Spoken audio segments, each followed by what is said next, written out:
Welcome to SVR Academy. This is SVR Quiz 26th module 251 question.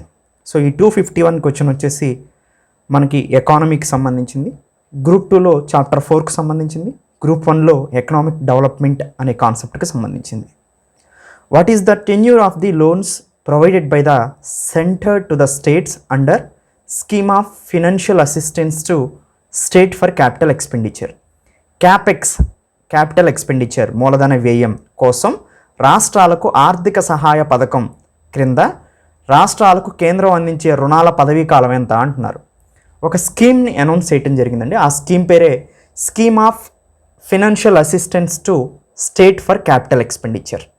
Capital expenditure అంటే మూలధన వ్యయం, అంటే ఏవైనా అసెట్స్ని క్రియేట్ చేయటం కోసం స్టేట్ గవర్నమెంట్ వీటిని ఖర్చు పెట్టాలన్నమాట. ఒక హాస్పిటల్ని కన్స్ట్రక్షన్ చేయటం, ఒక రోడ్లని కన్స్ట్రక్షన్ చేయటం, సో ఇలాంటి మల్టిపుల్ ఇన్ఫ్రాస్ట్రక్చర్ ప్రాజెక్ట్స్, మౌలిక వస్తువులని కల్పన చేయడం కోసం ఈ క్యాపిటల్ ఎక్స్పెండిచర్ ఉపయోగిస్తాం. Daily day to day life expenditure, day to day government నడవడానికి ఉపయోగించే ఎక్స్పెండిచర్ని రెవెన్యూ ఎక్స్పెండిచర్, రెవెన్యూ వ్యయం అంటారు. ఇదంతా కూడా మనం బేసిక్ కాన్సెప్ట్లో చూసాం. సో ఆల్రెడీ బడ్జెట్ టాపిక్స్లో. అయితే ఒక స్కీమ్ ఏంటంటే scheme of financial assistance to state for capital expenditure. ఒక స్కీమ్ ఉంది, ఫినాన్షియల్ అసిస్టెన్స్, ఆర్థిక సహాయం చేస్తుందంట స్టేట్ గవర్నమెంట్స్కి. ఎందుకంటే క్యాపిటల్ ఎక్స్పెండిచర్ని, అంటే అసెట్స్ని క్రియేట్ చేయడం కోసం, మౌలిక సదుపాయాలను అందించడం కోసం ఈ స్కీమ్ ఉపయోగపడుతుంది. అయితే ఈ స్కీమ్ కింద సెంట్రల్ గవర్నమెంట్ నుంచి స్టేట్ గవర్నమెంట్స్కి ఫండ్స్ వస్తాయి, ఫైనాన్షియల్ అసిస్టెన్స్ వస్తుంది. అయితే ఈ లోను ఎన్ని సంవత్సరాలకు ఇస్తున్నారో అని అడుగుతున్నారు. ఇది కూడా ఇంట్రెస్ట్ ఫ్రీ లోన్ అనిగా చెప్పుకోవచ్చు. ఇంట్రెస్ట్ ఏం ఇవ్వాల్సిన అవసరం లేదు, కానీ ప్రిన్సిపల్ అమౌంట్ని తిరిగి పే చేయాలన్నమాట. అలా 50 ఇయర్స్కి సెంట్రల్ గవర్నమెంట్ స్టేట్ గవర్నమెంట్స్కి ఇంట్రెస్ట్ ఫ్రీ లోన్స్ ఇస్తుంది. దాదాపుగా ఎడిషనల్ అమౌంట్ ఎంత ఇస్తుందంటే 15,000 కోట్ల రూపాయలు మంజూరు చేయడం జరిగింది స్టేట్స్ కోసం. So the department of expenditure అనేది ఈ స్కీమ్ని లాంచ్ చేయడం జరిగింది 2021-22 గాను క్యాపిటల్ ఎక్స్పెండిచర్ పెంచడం కోసం. దీని యొక్క ముఖ్య ఉద్దేశం, ఈ స్కీమ్ యొక్క ముఖ్య ఉద్దేశం మౌలిక వస్తువుల కల్పన. అంటే only day to day government ఎక్స్పెండిచరే కాకుండా మనకి మేజర్గా క్యాపిటల్ ఎక్స్పెండిచర్ జరగాలి, మూలధన వ్యయం జరగాలి. స్కూళ్ళు కన్స్ట్రక్షన్ చేయాలి, రైల్వేలు కన్స్ట్రక్షన్ చేయాలి, రోడ్వేస్ కన్స్ట్రక్షన్ చేయాలి. ఇలాంటి వాటి కోసం ఉపయోగించాలన్నమాట. వీటిని క్యాపిటల్ ఎక్స్పెండిచర్ అంటారు. సో హెన్స్ 251 50 ఇయర్స్ కాబట్టి option C is correct. 252 Carnivac COV is the world first covid vaccine for animals is developed in which country అని అడుగుతున్నారు. 252 సైన్స్ అండ్ టెక్నాలజీకి సంబంధించింది. సో గ్రూప్ 1లో సైన్స్ అండ్ టెక్నాలజీ డెవలప్మెంట్కి సంబంధించింది, ఇది బయోసైన్స్కి సంబంధించింది. గ్రూప్ 2లో మనకి పేపర్ 1కి సంబంధించింది. కార్నివాక్ సిఓవి అనేది ఒక కోవిడ్ వ్యాక్సిన్. మనకి కోవాక్సిన్ చూసాం ఇండియాలో, భారత్ బయోటెక్ సంబంధించింది. కోవిషీల్డ్ చూసాం, ఆస్ట్రోజెనికా ఆక్స్ఫర్డ్ వ్యాక్సిన్, స్పుత్నిక్ వి చూసాం, రష్యా వ్యాక్సిన్. ఇవన్నీ కూడా హ్యూమన్ వ్యాక్సిన్స్ అనమాట, హ్యూమన్ మీద ఇవ్వటం కోసం డెవలప్ చేసిన వ్యాక్సిన్స్. కానీ ఇక్కడ కార్నివాక్ సిఓవి అనేది యానిమల్స్లో కరోనా రాకోకుండా ఇచ్చే వ్యాక్సిన్. ఎవరు డెవలప్ చేశారంటే ఇది రష్యా డెవలప్ చేసింది. 252 option B is correct. 253 the network for greening the financial system NGFC was launched at which conference అని అడుగుతున్నారు. ఒకసారి మనం లైన్ అబ్జర్వ్ చేద్దాం. The network for greening the financial system, network అంట, ఓకే, ఒక నెట్వర్క్. గ్రీనింగ్, గ్రీన్ అని ఎప్పుడు కనిపించినా మనకు అది ఎన్వైరన్మెంటల్ ఫ్రెండ్లీ అని అర్థం అనమాట. ఎన్వైరన్మెంటల్ ఫ్రెండ్లీ అంటే ఏంటి? సోలార్ కానీ, విండ్ ఎనర్జీస్ కానీ, జియోథర్మల్ ఎనర్జీ కానీ, టైడల్ ఎనర్జీ కానీ, సో ఇవన్నీ కూడా ఎన్వైరన్మెంటల్ ఫ్రెండ్లీ ఎనర్జీస్. వీటి ద్వారా విద్యుత్తును ఉత్పత్తి చేయటం వలన ఈ పర్యావరణానికి ఎటువంటి నష్టం వాటిల్లదు అన్నమాట. అలాంటి వాటిని గ్రీన్ ఎనర్జీస్ అంటారు. అలాంటి గ్రీన్ ఎనర్జీస్ని డెవలప్ చేయాలంటే ఎక్కువ మనీ అవసరం. అలాంటి వాటికి మనీ ఇవ్వటం కోసం ఒక NGFS ఏర్పడింది.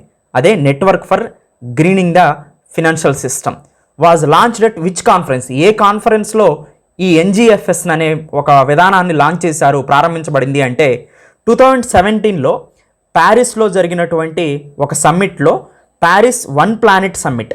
ఇది మొత్తం ఒక గ్రహమే మంది, దీన్నంతా ఒక భూమి, ఈ గ్రహాన్ని మొత్తం మనదిగానే ట్రీట్ చేయాలి, అంతేగాని మీదొక కంట్రీ మాదొక కంట్రీగా ట్రీట్ చేసి పర్యావరణాన్ని నాశనం చేయొద్దు అనేది దీని యొక్క థీమ్ అనమాట.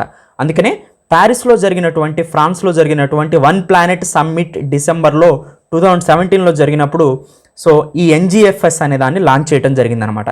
దీని యొక్క ముఖ్య ఉద్దేశం ఏంటంటే contribute to the development of the environment and climate risk management in the financial sector. So ఫినాన్షియల్గా వయబుల్గా ఆ ప్రాజెక్ట్స్ ఉండటం కోసం వాటికి ఫైనాన్షియల్ అసిస్టెన్స్ ఇచ్చే నెట్వర్కింగ్ సిస్టమే network for greening the financial system NGFS అనమాట. So 253 option C is correct. 254 Indian Ocean humpback dolphin. ఇది ఒక డాల్ఫిన్స్ మనకి చాలా టైప్స్ ఉంటాయి. గ్యాంజెటిక్ డాల్ఫిన్ అంటే గంగా నదిలో ఉండే డాల్ఫిన్స్. సో ఈ డాల్ఫిన్స్ అనేవి మనకి ఇండియన్ ఓషన్లో కూడా ఉన్నాయి, హిందూ మహాసముద్రంలో కూడా. ఆ హిందూ మహాసముద్రంలో ఉన్నటువంటి ముఖ్యమైన తిమింగలం ఏంటంటే Indian Ocean humpback dolphin. Humpback తిమింగలం అని ఒక ఇండియన్ ఓషన్లో ఉంటుంది. దీన్ని ఇండియన్ ఓషన్ హ్యాంప్ బెక్ తిమింగలం అంటారు, లేదా Indian Ocean humpback dolphin అంటారు అనమాట. ఇది ప్రమాదపు అంచుల్లో ఉంది సింపుల్గా చెప్పాలంటే. సో అంతరించిపోవటానికి వచ్చిందనమాట. అంటే ఎక్కువగా చేపలు పట్టడం వల్ల, చేపలు పట్టే వలల్లో ఇవి చిక్కుకోవటం, పర్యావరణం పాడైపోవటం వల్ల, వాతావరణ కాలుష్యం వల్ల, దాంతోపాటు వాటర్ పొల్యూషన్, నీరు ఎక్కువగా కలుషితం అవటం వలన సముద్రంలో ఉన్నటువంటి బయోడైవర్సిటీ దెబ్బతింటుంది. అందుకని ఈ డాల్ఫిన్స్ కూడా, ఇండియన్ ఓషన్ హ్యాంప్బెక్ డాల్ఫిన్స్ కూడా మనకి అంతరించిపోయే స్థితికి వచ్చినాయి అనమాట. ఇలా అంతరించిపోయే స్థితికి వచ్చినాయి అని IUCN, international union for conservation of nature అని ఉంటుంది. IUCN అని ఉంటుంది. ఇది ఒక ప్యారిస్ బేస్డ్ ఆర్గనైజేషన్ అనమాట. ఈ IUCN ఏం చేస్తుందంటే యానిమల్కి కానీ ప్లాంట్స్కి కానీ ఒక క్రైటీరియాస్ ఇస్తుంది. ఎలా? వల్నరబుల్ అని, ఎండేంజర్డ్ అని, క్రిటికల్లీ ఎండేంజర్డ్ అని, ఎక్స్టింక్ట్ అని, సో ఎక్స్టింక్ట్ ఫ్రమ్ వైల్డ్ అని ఇలా ఇస్తుంది అనమాట కేటగిరీస్. వల్నరబుల్ అంటే దాని అర్థం ఏంటంటే వాటి యొక్క యానిమల్స్ కానీ ప్లాంట్ నెంబర్ కానీ చాలా తక్కువ ఉందని అర్థం. ఎండేంజర్డ్ అంటే ఇంకా తగ్గిపోతున్నాయి అని అర్థం. క్రిటికల్లీ ఎండేంజర్డ్ అంటే ఇంకా తగ్గిపోతున్నాయి అని అర్థం. ఇలా ఆ మార్క్ను బట్టి మనం జాగ్రత్తలు తీసుకోవడం కోసం IUCN ఇస్తుందన్నమాట. అలా IUCN ఇండియన్ ఓషన్ హ్యాంప్బ్యాక్ డాల్ఫిన్కి ఎండేంజర్డ్ అని, అంతరించిపోతున్నా అనే ట్యాగ్ లైన్ ఇచ్చిందనమాట. సో ఇది ఈ MCQ యొక్క ముఖ్య ఉద్దేశం. 254 option B is correct. 255 which organisation has released the global forest goals report 2021. Global forest percentage అనేది చాలా పెరగాలి, ఎఫారెస్టేషన్ జరగాలి. అమెజాన్ అడవులు కానీ, ఆస్ట్రేలియాలో ఉన్నటువంటి బుషెస్ కానీ, ఇండియాలో ఉన్న ఫారెస్ట్ కానీ తగ్గిపోతుంది. ఇలా ఫారెస్ట్ తగ్గిపోతే కార్బన్ డైఆక్సైడ్ లెవెల్స్ ఇంక్రీజ్ అవుతాయి. కార్బన్ డైఆక్సైడ్ లెవెల్స్ ఇంక్రీజ్ అయితే గ్లోబల్ వార్మింగ్ జరుగుతుంది. గ్లోబల్ వార్మింగ్ జరిగితే ఆర్కిటిక్, అంటార్కిటిక్లో ఉన్న ఓషన్ మెల్ట్ అవుతుంది. అలా మెల్ట్ అయితే ఈ ఎర్త్ అనేది కొంతకాలానికి కంప్లీట్గా వాటర్తో నిండిపోతుంది. ఇలాంటి పరిస్థితులను మనం ఆపటం కోసం భూమి వేడెక్కడాన్ని ఆపాలన్నమాట. అలా భూమి వేడెక్కడానికి ఆపటం కోసం ఎఫారెస్టేషన్ అనేది పర్ఫెక్ట్ డ్రైవ్. అలానే గ్లోబల్ ఫారెస్ట్ గోల్స్ రిపోర్ట్ 2021 ఏం చెప్తుందంటే ఈ ఎఫారెస్టేషన్ కోసం కృషి చేస్తూ ఉంటుంది. దీనికి సంబంధించిన రిపోర్ట్ని రిలీజ్ చేస్తూ ఉంటుంది అనమాట. ఇది ఎవరు రిలీజ్ చేస్తారంటే యునైటెడ్ నేషన్స్కి సంబంధించినటువంటి department of Economics and social welfares ఉంటుంది.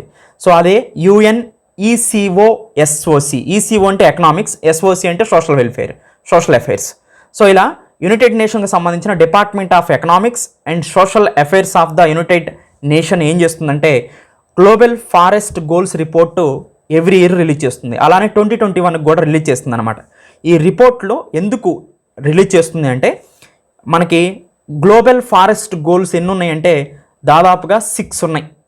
ఈ 6 గోల్స్ని అచీవ్ చేయడానికి 26 టార్గెట్స్ ఉన్నాయి. ఆ టార్గెట్స్ని అచీవ్ చేయడం కోసం ఈ రిపోర్ట్ రిలీజ్ చేయబడుతూ ఉంటుంది అనమాట. అయితే ఈ గ్లోబల్ ఫారెస్ట్ గోల్స్ ఏం ప్రొవైడ్ చేస్తున్నాయి? So the first global forest goal provides for, first goal ఏంటంటే మనకి మేజర్గా ఈ 6 గోల్స్లో increasing forest area by 3% by 2030. దాదాపుగా మనకి అవైలబుల్గా ఉన్న ల్యాండ్లో ప్రపంచం మొత్తం మీద 3% ఫారెస్ట్ని ఇంక్రీజ్ చేయాలి అనేదే ఫస్ట్ గోల్ యొక్క సారాంశం. సో అది ఇంపార్టెంట్ గోల్ అనమాట 6 గోల్స్లో కూడా. మిగతా గోల్స్ కూడా మీరు చూసుకోండి, అంత అవసరం కూడా లేదు. కానీ ఎవరు రిలీజ్ చేస్తారు ఈ గ్లోబల్ ఫారెస్ట్ గోల్స్ రిపోర్ట్ని అంటే మనకి UNECOSOC, United Nation Department of Economics and Social Affairs release చేస్తుంది అనమాట. 255 option C is correct. 256 Chota Chardham, a famous Hindu pilgrim circuit is located in which state అంటున్నారు. ఉత్తరాఖండ్ అనేది మనకి అతి ముఖ్యమైనటువంటి పురాతన దేవాలయాలను సందర్శించుకునే ప్రాంతం అన్నమాట. ఈ ఉత్తరాఖండ్లో చార్ధామ్ అనే ఒక యాత్రను స్టార్ట్ చేస్తారు. ఈ చార్ధామ్లో యమునోత్రి, గంగోత్రి, కేదార్నాథ్, బద్రీనాథ్ ఇవన్నీ ఉత్తరాఖండ్లోనే ఉన్నాయి. ఈ 4టికి ఒకదాని నుంచి ఒకదానికి టూరిజం సర్క్యూట్ని నిర్మించారు. ఒకదాని నుంచి ఒకదానికి టూరిజం పర్పస్ ఈజీగా వెళ్ళొచ్చు అనమాట ఉత్తరాఖండ్లో. దీన్నే మనం చార్ధామ్ అంటారు.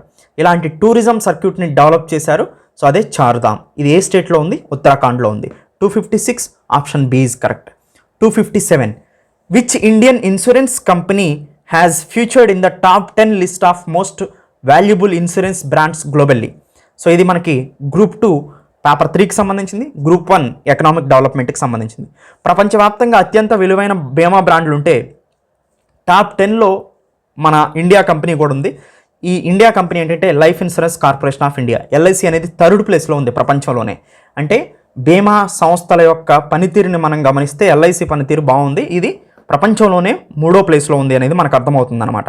దాదాపుగా బ్రాండ్ వాల్యూ 7% ఇంక్రీజ్ అయ్యి $8.65 బిలియన్ అసెట్స్తో ఎల్ఐసి అనేది ముఖ్యమైన పొజిషన్లో ఉంది. దాదాపుగా ఫస్ట్ 5 ప్లేసెస్లో ఎల్ఐసి మినహా మిగతా 5 బ్రాండ్లు చూస్తే చైనీస్ ఇన్సూరెన్స్ కంపెనీస్ ఉన్నాయి. దాంట్లో టాప్ మోస్ట్ ఫస్ట్ ప్లేస్లో ఉన్నది కూడా చైనీస్ ఇన్సూరెన్స్ కంపెనీయే. పింగ్ యాన్ అనే ఇన్సూరెన్స్ కంపెనీ టాప్ ప్లేస్లో ఉందన్నమాట. సో ఇది 257 option B is correct. 258 which space agency has recently launched a new batch of 60 Starlink internet satellite into orbit అంటున్నారు. సో స్పేస్ ఎక్స్ అనేది ఒక private space agency in USA. ఈ private space agency అయిన యూఎస్ఏలో ఉన్న ఈ space agency మేజర్గా మనకి రీసెంట్గా నాసాతో పాటుగా క్రూ మాడ్యూల్స్ని ప్రయోగించడం, హ్యూమన్ మేడ్ ఫ్లైట్స్ని అంటే మానవ సహిత యాత్రలని నిర్మించడం ఇలాంటివి చేస్తుంది. వీళ్ళు ఉపయోగించే ముఖ్యమైన రాకెట్ ఏంటంటే ఫాల్కాన్ 9 రాకెట్. ఇది రీయూజబుల్ లాంచ్ వెహికల్ అంటారు. మళ్ళీ యూజ్ చేసుకోవచ్చు అనమాట ఈ రాకెట్ని. కానీ పిఎస్ఎల్వి, జిఎస్ఎల్వి, ఇస్రోకి సంబంధించి మన ఇండియాకి సంబంధించిన స్పేస్ ఏజెన్సీ మళ్ళీ రీయూజ్ చేసుకోలేం. కానీ ఇవి మాత్రం రీయూజ్ చేసుకునే అవకాశం ఉంటుందన్నమాట. అలాంటి రీయూజబుల్ స్పేస్ లాంచింగ్ వెహికలే సో ఈ స్పేస్ ఎక్స్కి సంబంధించిన ఫాల్కాన్ రాకెట్ అనమాట. ఈ ఫాల్కాన్ రాకెట్ నుంచి రీసెంట్గా ఈ స్పేస్ ఎక్స్ అనేది ఎలన్ మాస్క్కి సంబంధించినటువంటి ప్రైవేట్ స్పేస్ ఏజెన్సీ. ఏనే టెస్లా మోటార్స్కి కూడా సీఈఓగా ఉంటారనమాట. అయితే ఇక్కడ ఒక ఇంటర్నెట్ ప్రాజెక్ట్ని ఇంట్రడ్యూస్ చేసింది స్పేస్ ఎక్స్ అనేది. ఆ ఇంటర్నెట్ ప్రాజెక్ట్ పేరు ఏంటంటే Starlink internet satellite project. Starlink project అనమాట. స్టార్లింక్ అంటే మీరు గుర్తుపెట్టుకోండి, ఇది ఇంటర్నెట్ ప్రాజెక్ట్. ఎవరు నడుపుతున్నారంటే స్పేస్ ఎక్స్. సో దీని యొక్క ముఖ్య ఉద్దేశం ఏంటంటే త్రూ అవుట్ వరల్డ్ మొత్తం కూడా ఇంటర్నెట్ని చాలా ఈజీగా ఇవ్వటం కోసం ఇది ఏర్పాటు చేయడం జరుగుతుంది. సో ఇది స్పేస్ ఎక్స్ సంబంధించిన స్టార్లింక్ ఇంటర్నెట్ ప్రాజెక్టు. ఎన్ని స్టార్లింక్ ఇంటర్నెట్ ప్రాజెక్టులో భాగంగా ఎన్ని శాటిలైట్స్ని లాంచ్ చేద్దాం అనుకుంటున్నారంటే 60 శాటిలైట్స్. సో 60 స్టార్లింక్ ఇంటర్నెట్ శాటిలైట్స్ని ఆర్బిట్లోకి ఇంట్రడ్యూస్ చేయడం జరుగుతుంది స్పేస్ ఎక్స్ అనేది. 258 option C is correct. 259 what is Patania 2 which was seen in the news recently for being stranded on the Pacific Ocean floor. Pacific ocean ఫ్లోర్లో మన వాళ్ళు ఒక రోబోట్ని పంపించారు. దీన్నే పటానియా 2 రోబోట్ అంటారు. ఈ రోబోట్ యొక్క ముఖ్య ఉద్దేశం ఏంటంటే ఇది ఒక మైనింగ్ రోబోట్. మనకి ఈ మైనింగ్ రోబోట్ ఏం చేస్తుందంటే పసిఫిక్ ఓషన్లో సో ఈ లోపలికి వెళ్ళి అడుగు భాగానికి వెళ్ళి అక్కడ డ్రిల్స్ చేసి మనకి మెటాలిక్ నాడ్యూల్స్ ఉంటాయి అంటే మినరల్స్ ఏమైనా ఉన్నాయా, బ్యాటరీకి సంబంధించిన మెటీరియల్స్ ఏమైనా ఉన్నాయా గ్రౌండ్ ఫ్లోర్లో అనేది ఇది కనుక్కుంటుంది అనమాట.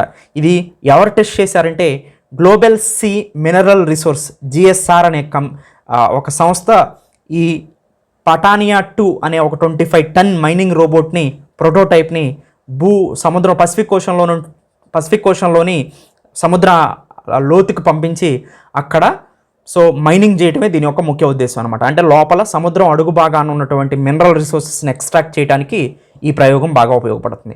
259 it is a mining robot. So option C is correct. 260 so ఈ రోజుకి ఈ క్విజ్ మాడ్యూల్లో ఇది last MCQ. Which state has been permitted by the civil aviation minister to use drones for experimental delivery of vaccines.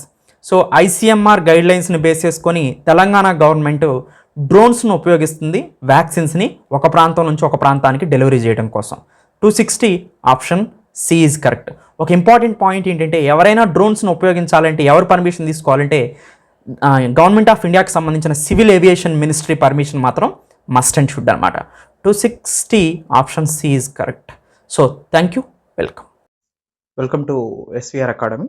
SVR Academy online కోర్సెస్ని purchase చేయటం ఎలా అనేది ఈ మాడ్యూల్లో చూస్తాం.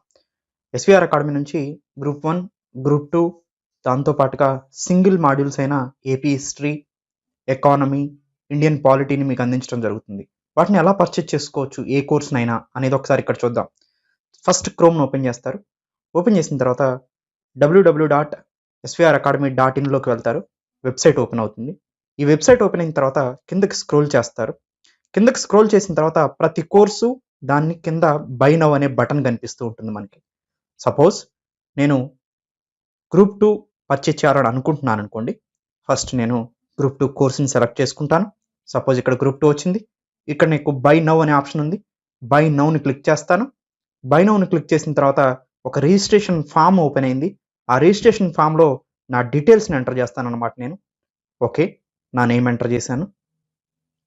నా నేమ్ ఎంటర్ చేసిన తర్వాత ఇమీడియట్గా ఈమెయిల్ ఎంటర్ చేయమని అడుగుతుంది. ఈమెయిల్ ఎంటర్ చేయండి మీరు. ఓకే, ఈమెయిల్ ఎంటర్ చేశారు. ఈమెయిల్ ఎంటర్ చేసిన తర్వాత మొబైల్ నెంబర్ ఎంటర్ చేయమని అడుగుతుంది. మీరు మొబైల్ నెంబర్ ఎంటర్ చేస్తారు. తర్వాత పాస్వర్డ్ అడుగుతుంది. మీరు ఏదో ఒక పాస్వర్డ్ సెట్ చేసుకోండి గుర్తుండేలాగా మీకు. ఆ పాస్వర్డ్ సెట్ చేసుకున్న తర్వాత మీకు ఏ కోర్స్ కావాలని అడుగుతుంది. ఆ కోర్సుని సెలెక్ట్ చేసుకోండి. ఇప్పుడు నాకు గ్రూప్ 2 కదా పర్చేజ్ చేయాలనుకుంటుంది. గ్రూప్ 2కి సెలెక్ట్ చేశాను. రిజిస్ట్రేషన్ అనే బటన్ ఉంది, దాన్ని క్లిక్ చేయండి. ఇప్పుడు మీరు సక్సెస్ఫుల్గా రిజిస్ట్రేషన్ అయిపోయారనమాట. ఈ రిజిస్ట్రేషన్ అయిన తర్వాత ఇక్కడ మీ మొబైల్ నెంబర్ ఎంటర్ చేయమని అడుగుతుంది. మీరు ఏదైతే మొబైల్ నెంబర్ రిజిస్ట్రేషన్ ఫామ్లో ఇచ్చారో ఆ మొబైల్ నెంబర్ని ఇక్కడ ఎంటర్ చేస్తారు. ఎంటర్ చేసిన తర్వాత పాస్వర్డ్ అడుగుతుంది. ఓకే, పాస్వర్డ్ని ఎంటర్ చేస్తారు. పాస్వర్డ్ ఎంటర్ చేసిన తర్వాత మీకు డైరెక్ట్గా వెబ్సైట్ ఓపెన్ అవుతుంది. ఇక్కడ ఓపెన్ అయిన తర్వాత కిందకి స్క్రోల్ చేయండి. సపోజ్ వెరైటీ ఆఫ్ మాడ్యూల్స్ ఉన్నాయి. వీటిలో మీరు ఏదైనా యాడ్ చేసుకోవచ్చు అనమాట. సపోజ్ నేను గ్రూప్ 2 యాడ్ చేసుకోవాలనుకుంటున్నాను. యాడ్ బటన్ని ప్రెస్ చేశాను. సో గ్రూప్ 2 యాడ్ అయింది నాకు. దానికి సంబంధించిన ఫీజుని పే చేయమని ఒక స్లైడ్ ఓపెన్ అయింది. ఈ ఫీజు పే చేయమన్న దాంట్లో నేను ఫస్ట్ కాలమైన భీమ్ pay, Google Pay, Paytm, PhonePe ఎలా అయినా పే చేసుకోవచ్చు. Credit card, debit card, net banking, EMI, wallets, so ఇవన్నీ కూడా మనం యూజ్ చేసుకోవచ్చు అనమాట. వీటన్నిటిని ఉపయోగించుకొని నేను పేమెంట్ చేసేస్తాను. పేమెంట్ చేసేసిన తర్వాత పేమెంట్ సక్సెస్ఫుల్ అని వస్తుంది. సక్సెస్ఫుల్ అని వచ్చిన తర్వాత సింపుల్గా మీరు svracademy.inలోకి వెళ్తారు. వెళ్ళిన తర్వాత సింపుల్ మీకు ఇప్పుడు రిజిస్ట్రేషన్ అయిపోయారు, పేమెంట్ కూడా చేసేసారు. జస్ట్ ఎప్పుడైనా కానీ ఇంకా మీరు ఇప్పటి నుంచి చేయాల్సింది ఏంటంటే ఇలా వెబ్సైట్ ఓపెన్ చేసిన తర్వాత లాగిన్ అనే బటన్ మీకు కనిపిస్తుంది. ఆ లాగిన్ అనే బటన్ని క్లిక్ చేస్తారు.